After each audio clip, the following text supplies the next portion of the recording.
What's up, Mugga Boards?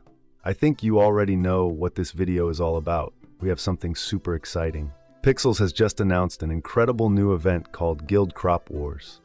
If you're ready to team up, strategize, and compete, then stick around because this is going to be epic. I'm going to discuss the core mechanics of this event to give you an idea on how we can up our game.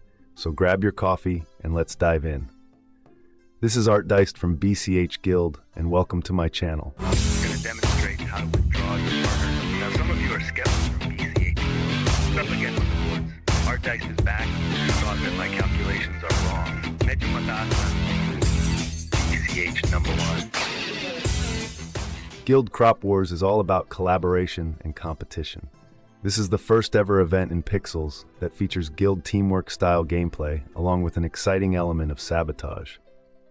The event kicks off on Friday, August 2nd at 9 a.m. PT and runs for 3 days, ending on Monday, August 5th. For my Filipino audience, that's Saturday, August 3rd, 2024, 12 a.m. until Tuesday, August 6th, 2024, 12 a.m. The main objective is simple: plant, harvest, and deposit as many mushrooms as you can into the transmutation chute. The guild with the most mushroom points at the end of the event wins. But there's a twist. You can also sabotage other guilds' crops while defending your own from sabotage. So how do you get started? First, join a guild. You must be pledged to a guild to participate. If you're one of my regular viewers, I've already mentioned this in my previous videos. There are a lot of guilds to choose from. I suggest before you join, get to know the culture first. Check out how active the community is. If you vibe, then that's a sign. On the day of the event, head to the basement in Pixels HQ. Once there, chat with NPCs and explore the area to get familiar with the event setup. Guild Crop Wars is all about planting, harvesting, and sabotaging to come out on top. Here's a quick rundown of what you need to do to win. First things first, buy and plant your spores, harvest them, and deliver them for points. There are 3 tiers of mushroom, Tier 3 having the higher point value. Tier 1 spores. These spores cost 200 coins and take just 5 minutes to harvest. Planting them requires only 1 energy and they provide +1 delivery point. Tier 2 spores. Priced at 500 coins, these spores take 4 minutes to harvest and require 2 energy to plant. They provide +3 delivery points. Tier 3 spores. These premium spores cost 2.5 pixel and take just 3 minutes to harvest, requiring 3 energy to plant. They provide +5 delivery points. Just a reminder that the values you are seeing right now in this video is not finalized. This might still change on the actual live event. In this competition, we might want to speed things up. We can use guano fertilizers to reduce harvest time and get those mushrooms growing faster. This is purchasable in NPC with coins or pixels. It has 3 different tiers. We have Tier 1 guano. For just 200 coins, you'll get a small boost to your harvest speed. And it only costs 1 energy to use. Tier 2 guano. For 300 coins, you get an average boost to your harvest speed. This one requires 3 energy to use. And lastly, Tier 3 guano. For just 1 pixel, experience a super boost to your harvest speed. This powerhouse requires 5 energy. With all of these mushroom and fertilizer details laid out, don't forget, sabotage is key. Use evil goo to hinder other guilds' crops and slow down their progress. Evil goo is a single-use evil water balloon filled with a special goo that dries out soil. After an opposing guild player use evil goo on a crop, players can re-water their crops to restore the dry value. Watered soil has a dry value of 100 points.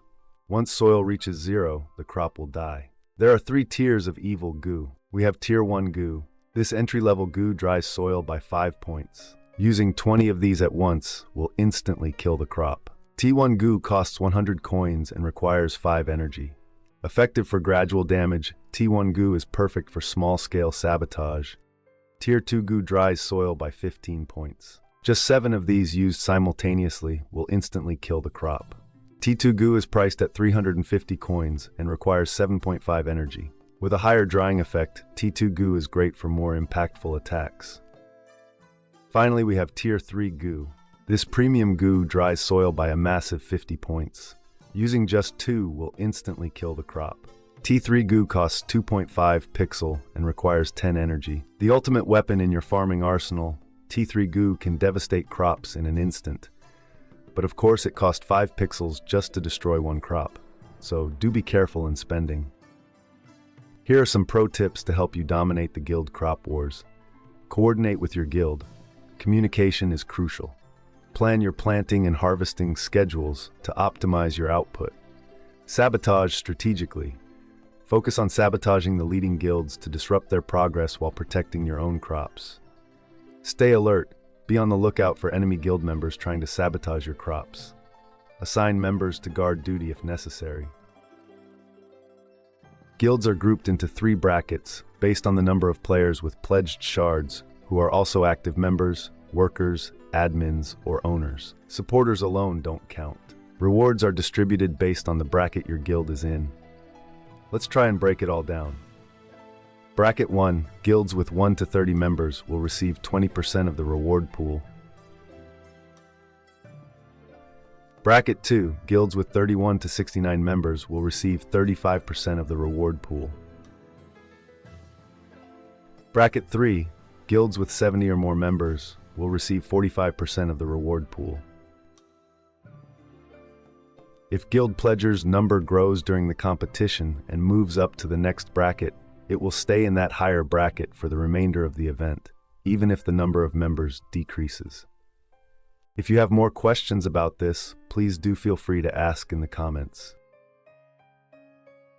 So Luke mentioned about reward distribution. It will be up to the guild on how they will distribute the rewards. Pixels will give out the necessary data results. How we're going to do the guild reward distribution is we're going to give it directly to the guild. So it's up to the guild to decide how they want to distribute it amongst the members. Now, what we will do for the guilds is we'll give you guys some of the data. If you want to kind of distribute it in a smart way, we'll kind of let you guys see what your members did inside of the guild, but it's gonna be up to the guild to distribute it. Maybe the guild decides to give it evenly to all of its users. Maybe it decides to give it based on like certain milestones that they hit. We like the idea of having guilds just figure it out and have it be up to them, right? What I'm seeing here is that the guilds can base the amount of rewards a member can get through their contribution. We can easily compute this through the individual milestone points. Each activity has a certain amount of points associated with it, which will be counted on the in-game leaderboards. But of course, this will depend on the guild's approach. Some of the examples in achievable milestones-based activities are most goo used on other guild crops, most guano points, or most spores points. The total prize pool consists of a whopping 85,000 USD in pixels, with 60,000 allocated to the guild bracket pool and 25,000 designated for the milestone pool. So guys, Play to Airdrop Part 3 is real. Let's go. So, are you ready to join the guild crop wars and lead your guild to victory? Start gathering your team, sharpen your strategies, and dive into a sleep-deprived grinding for 3 days. You serious? If you find this video helpful, please give it a like. And if you're not yet a subscriber, subscribe to my channel and click the notification bell for more updates. Good luck to all guilds who are participating in this event. This is Artdiced from BCH Guild, and I'll see you on the next one. I'm going to demonstrate how to withdraw your partner. Now, some of you are skeptics from BCH. Up against the woods. Artdiced is back. You thought that my calculations are wrong. Medyo mataas na. BCH #1.